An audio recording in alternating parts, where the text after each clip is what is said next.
This is Micornus, Phokane, the leader and the founder of the Young Men Empowerment Forum. We are continuing with this topic. We're dealing with toxic traits of leadership. And I want to urge you as a young man to sit back and listen to this, because it's very important to deal with these toxic traits.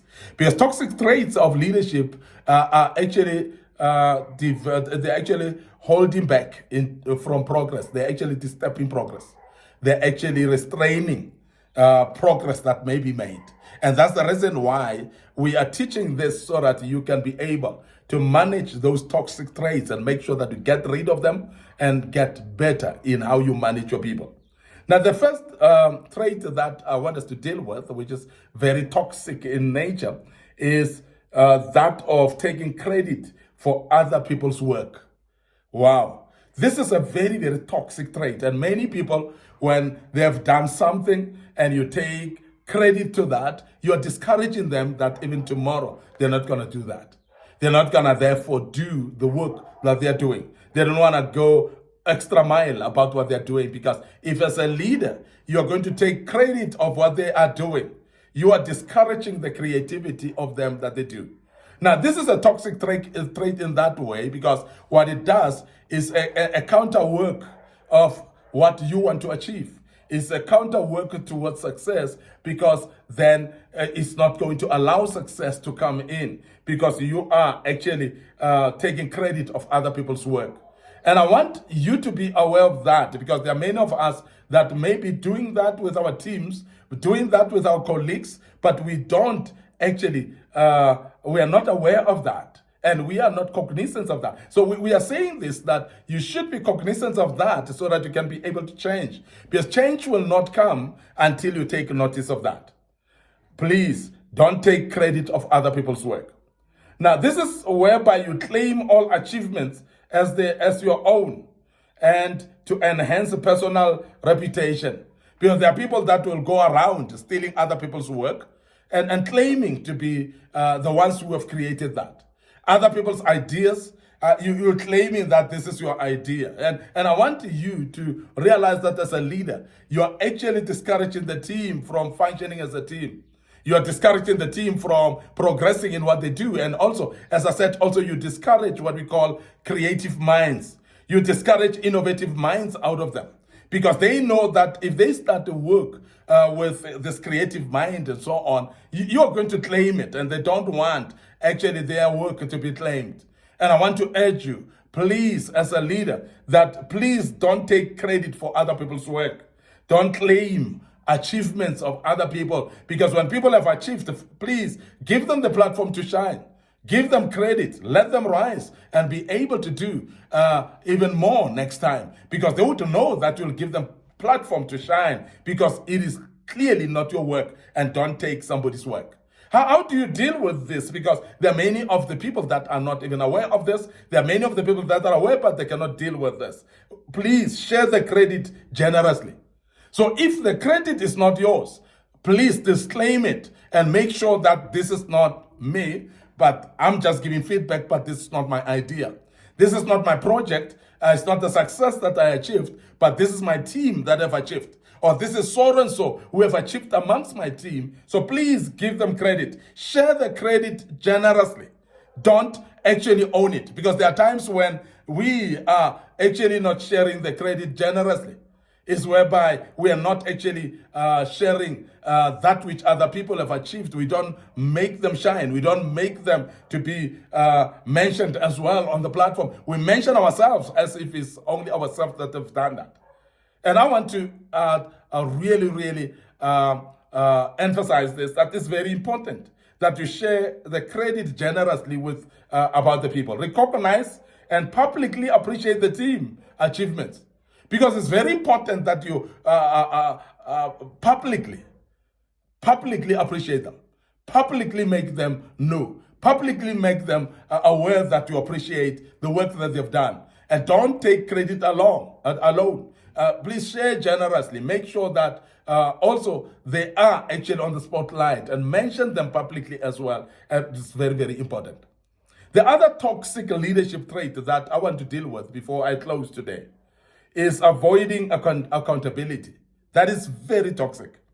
Because when you avoid accountability, you are actually making also your team members to avoid accountability. And avoiding of accountability is whereby somebody adopt a culture of blaming others for mistakes and never admitting own fault. And I'm sure you know leaders like that. That everything that is going well is them. Everything that is going bad is their team. You know leaders like that? And I want to discourage that because that becomes very toxic in nature. And you need to deal with that when you start to realize that you're that type of a leader that think that you're Mr. Right all the time. Everything that you do is turning into gold. Everything that you do, you think that it is successful because it's you. But when it's done by someone else, you feel that it is not successful enough. And that cannot be, because that is a toxic type of leadership style or leadership trait that you need to deal with. Please don't see faults in other people while you see no fault on you. Please don't see other people as the only ones who are doing wrong while you think that you're not doing wrong yourself. As a leader, you must be the first to take responsibility. You must be the first to receive accountability and take accountability. If there are mistakes, so you have to man up and make sure that you take that accountability and say, it's myself as a leader. And if you have to step down sometimes, please step down because you might have messed up from the team's perspective. So this is something that is very difficult, particularly in political arena, whereby people make mistakes, but they are not responsible. They are not actually responsible to take accountability.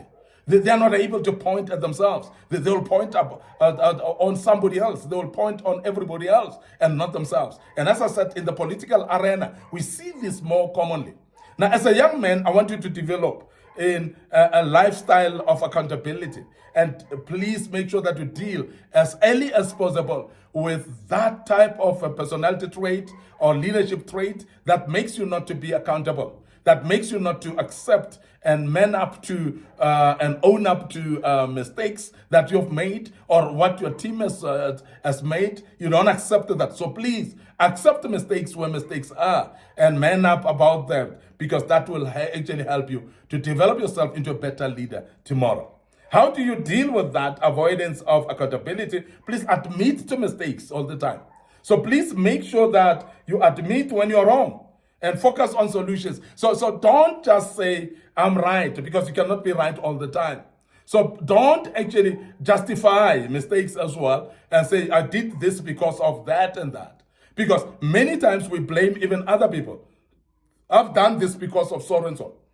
I've committed this mistake because of so and so. And that is not taking accountability. Now, as a leader, you want to develop a culture of accountability. You don't want to refuse when you've made mistakes. You want to accept them so that your people that you are leading as well may be inspired in taking a responsibility and accountability in their lives. Now, I want to urge you as a leader that develop that culture of pointing at yourself for mistakes and make sure that you accept when it's a mistake and say, but this is my mistake. And then I want to look at solutions, because solutions cannot come when mistakes are not acknowledged. You must first acknowledge your mistakes and take accountability of that. Because when you have started to take accountability, you are on your pathway to actually solve things. You're on the pathway to actually bring about solutions, because you would say, yes, this was a mistake, but how do we then get a solution out of this? So you can only do that when you have actually taken responsibility and say, yes, I've done a mistake and I want to make this mistake fixed or solved, and therefore I'm looking at solutions. Then you start focusing on solutions. I want to end up here today, your host, Micornus, Phokane, the leader and the founder of the Young Men Empowerment Forum. I hope that you are gaining. This was part 3, and I hope that you are learning something out of this. We will embark on part 4 tomorrow. But before we do that, I want you to remember our Facebook page, Young Men Empowerment Forum. So please follow us there and click notification buttons. Micornus Phokane is my name. Check us out on that Facebook page, Micornus Phokane, as well. Don't forget also our YouTube channel under Young Men Empowerment Forum. May you please subscribe to the YouTube channel. A lot of materials that were posted that are of great use for your life. And I believe that your life shall never be the same when you start following us by subscribing to our YouTube channel. Don't forget also our TikTok account, very, very important for you. And the good Lord will bless you as you follow us on our TikTok account as well. Share that, the information, share those videos to other people through a medium of WhatsApp. Share those videos through emails and Facebook Messenger as well. Many other platforms that you can share these messages. May the good Lord bless you. And I believe that you've learned. Till we meet again tomorrow on part 4 of this great topic, allow me to check out right here and say cheers for now.